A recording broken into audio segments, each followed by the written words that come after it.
حضرت انس رضی اللہ تعالیٰ عنہ سے روایت ہے کہ صحابہ کے نزدیک کوئی شخص بھی رسول اللہ صلی اللہ علیہ وسلم سے زیادہ محبوب نہ تھا۔ اس کے باوجود رسول اللہ صلی اللہ علیہ وسلم کو دیکھ کر کھڑے نہیں ہوتے تھے، کیونکہ وہ جانتے تھے کہ آپ صلی اللہ علیہ وسلم اس کو ناپسند فرماتے ہیں۔ حضرت عبداللہ رضی اللہ تعالیٰ عنہ سے روایت ہے کہ نبی کریم صلی اللہ علیہ وسلم نے ارشاد فرمایا،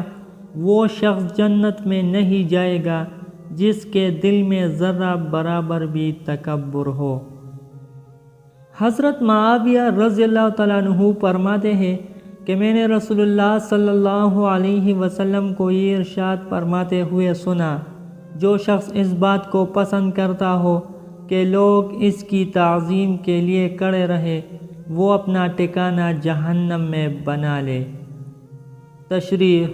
اس وعید کا تعلق اس صورت سے ہے کہ جب کوئی آدمی خود ہی چاہے کہ لوگ اس کی تعظیم کے لیے کھڑے ہو، لیکن اگر کوئی خود بالکل نہ چاہے مگر دوسرے لوگ اکرام اور محبت کے جذبے میں اس کے لیے کھڑے ہو جائے تو یہ اور بات ہے۔ دوستو، اللہ جل جلالہ ہمیں ان احادیث مبارکہ پر عمل کرنے اور اپنی زندگیوں کو سنوارنے کی توفیق دے۔